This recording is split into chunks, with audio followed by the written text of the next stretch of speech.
नमस्कार मंडळी, tiny little taste बड्समध्ये तुमचं खूप खूप स्वागत आहे. लास्ट टाईम मी तुमच्यासोबत तांदळाच्या पापडाची रेसिपी शेअर केली होती आणि त्याच्यावर तुमचा खूप चांगला रिस्पॉन्स आला आहे. त्याच्यासाठी थँक्यू सो मच. मी आता साबुदाण्याचे देखील पापड बनवले होते, पण रेसिपी पोस्ट करायला मला थोडंसं लेट झालेलं आहे, त्याच्यासाठी सॉरी. पण पापड खूप टेस्टी झालेले आहे, त्यामुळे रेसिपी बघा, ट्राय करा आणि मला त्याचा फीडबॅक डेफिनेटली द्या. तर ह्याच्यासाठी मी घेतले आहे 2 वाटी साबुदाणा. जे आपण खिचडीसाठी रात्री कसं भिजत घालतो तशाच प्रकारे आपल्याला हे भिजत घालायचे आहेत स्वच्छ धुवून, आणि दुसऱ्या दिवशी आपल्याला पापड तयार करायचे आहेत. तर 2 वाटी साबुदाण्याचे एक 40 ते 45 पापड तयार होतात. आता याच्यामध्ये मी 1.5 चमचा मीठ घातलं आहे. तुम्ही पहिला 1 चमचा मीठ घाला, सगळं मिक्स करा, टेस्ट करून बघा. परफेक्ट असेल तर ॲड करायची गरज नाही, कमी वाटत असेल तर ॲड करा. मीठ जास्त व्हायला नको, कारण की उन्हाळ्याचे जे पदार्थ असतात ते खारट झालेले चांगले लागत नाहीत. त्यामुळे बघूनच मीठ ॲड करा, जास्त होता कामा नाही. आता हे मिक्स झालेलं आहे. मी इडलीच्या पात्रामध्ये पापड बनवते. पूर्वीच्या काळी जेव्हा माझी मम्मी बनवायची ना, तर छोट्या छोट्या डिश वापरायची असे पापड बनवायला, पण माझ्याकडे ते छोट्या डिश अवेलेबल नव्हत्या, सो मी इडलीचं पात्र वापरते आहे. त्याच्यामध्ये पाणी ॲड करून मी बॉईल करायला ठेवलं आहे, आणि साईडला मी आता ते जे 3 ट्रे आहेत आपले, ते मी ग्रीस करून घेते आहे. त्यामुळे 3 ट्रे आहेत, 5 एका ट्रेचे, म्हणजे 15 पापड माझे ॲट अ टाईम रेडी होणार आहेत.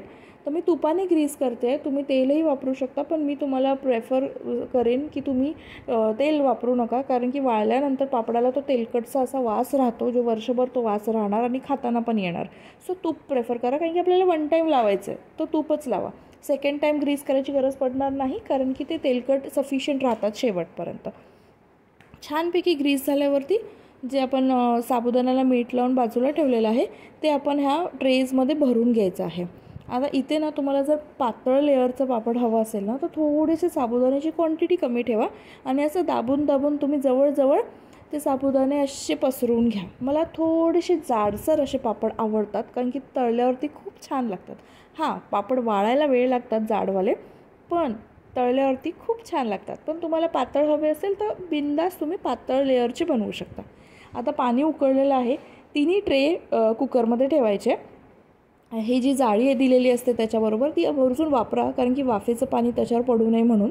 3 ते 4 मिनिट वाफवून घ्या. 3 ते 4 मिनिट लो ते मीडियम फ्लेमवर तुम्हाला शिजवायचं आहे. बघू शकता वाफ येते.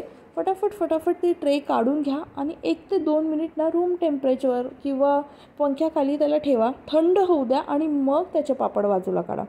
गरम गरम काढायला जाऊ नका, हात पण भाजेल आणि पापड पण तुटायची थोडीशी शक्यता असते. आता मी हे ट्रे हातात पकडला, याचा अर्थ तो सफिशियंट म्हणजे असं थंड झालेला आहे. तोपर्यंत तुम्ही आपलं प्लास्टिक वगैरे पसरवून घेऊ शकता टेबलावर, जिथे तुम्ही वाळवण करणार आहे तिथे. अशी बोटाच्या सहाय्याने तुम्ही हे कडा त्याच्या बाजूला लूज करून हे पापड हातानेच उचलून प्लास्टिकवर ठेवू शकता. चमचा किंवा सुरीचा वापर करायची सहसा गरज पडणार नाही. खूप इझिली ते निघतात. बघा, मी फक्त बोट फिरवते आणि ते पापड लगेच निघत आहेत, आणि ट्रेचं पण तेल तसंच राहतं आहे. आता हे उरलेलं आहे ना, ह्याचे मी 3 सेक्शन्स करून घेतले. 3 सेक्शन्स ह्या करता, कारण की मी ह्याच्यामध्ये फूड कलर ॲड करणार आहे. पापड करताना लास्ट टाईम मी बोलले माझ्याकडे फूड कलर अवेलेबल नव्हता, सो मी आवर्जून घेऊन आली साबुदाणा पापडसाठी. तर मी रेड आणि ग्रीन कलर आणलेला आहे. तुम्ही दुसरे कोणतेही कलर ट्राय करू शकता. येलो कलर मिळतो, परत जिलेबी कलर मिळतो, तेही ट्राय करू शकता. हे जी पावडर आहे ती मी हातात घेतली, आणि फक्त साबुदाण्यामध्ये असं हाताने मिक्स केली, कारण की साबुदाणे थोडेसे ओलसर आहेत, कारण की आपण भिजवलेले होते, त्यामुळे पाणी वगैरे ॲड करायची गरजच नाही. हे बघा, पावडर आहे, फक्त पावडर टाकली साबुदाण्यावर, आणि हाताच्याच मदतीने असं सगळं मिक्स करून घेतलं. त्यामुळे रेड, ग्रीन आणि व्हाईट हा एक सेट तयार झालेला आहे. तर ह्याचे पण तुम्ही पॅटर्न्स बनवू शकता. 3 कलर मिक्स करून पण बनवू शकता, किंवा फक्त रेड आणि फक्त ग्रीन असेही बनवू शकता. मी इथे सगळे कॉम्बिनेशन्स ट्राय करणार आहे. रेड, ग्रीन, व्हाईटचे तर झालेलेच आहेत, आणि हे रेड, ग्रीन, व्हाईटचे कॉम्बिनेशन पण मी करणार आहे. आता बघा, हे ग्रीस केलेले ऑलरेडी दिसत आहेत, परत एकदा ग्रीस करायची गरज नाही पडली. तर हे पिंकवाले मी व्यवस्थित भरून घेते. सोबतच ग्रीनवाले पण मी भरून घेणार आहे. आणि ग्रीनवाले भरताना थर्ड जे मी भरलं ना, ते कॉम्बिनेशनमध्ये भरलं, जसं व्हाईट, ग्रीन आणि पिंक. आणि ते भरताना मला एक रिग्रेट झाला, की मी रेडच्या जागी नारंगी कलर किंवा आपला जो जिलेबी कलर आहे ना, तो आणायला पाहिजे होता. त्याने मस्त तिरंगासारखे आपले पापड रेडी झाले असते. आणि 15 ऑगस्ट 26 जानेवारी जेव्हा आपण स्पेशल काही मेनू करतो, तर तिरंगावाले पापड तळून जर ताटाला लावले तर काय भारी दिसेल ना. तर माझी ही चूक झाली आहे, तुम्ही ही चूक करू नका. तुम्ही नारंगी कलरच आणा आणि त्याचे पापड बनवून असे तिरंगावाले बनवून बघा किती छान होतात. आणि बनवले तर मला डेफिनेटली कमेंट सेक्शनमध्ये सांगा की तुमचे हे पापड बनवून झालेत की नाही झालेत आणि तुम्हाला आवडलेत की नाही आवडलेत. तर हे सेट पण आता मी उकडून घेते 3 ते 4 मिनटासाठी. आणि पुढे पण मी परत एकदा तुम्हाला दाखवते की कसे ते पापड सुट्टे करायचे त्या ट्रेमधून आणि वाळवण घालायचं. आता वाळवण आहे ना, मी ग्रिलवरती केलेलं आहे म्हणून मी खूप कमी क्वांटिटी बनवले. तुमच्याकडे जर टेरेस असेल किंवा अंगण असेल जिथे खूप जास्त जागा आहे वाळवण करायला, तुम्ही बिंदास जास्त क्वांटिटीचे बनवू शकतात.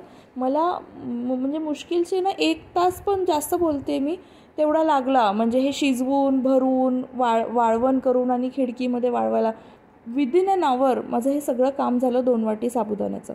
आता हे जे मी 3 ट्रे काढलेत ना, ह्याच्यात सगळ्यात बेस्ट ना मला पिंकवालं वाटतं. असं वाटतं जसे डाळिंबच भरून ठेवलं त्याच्यामध्ये, इतके सुंदर दिसत आहेत.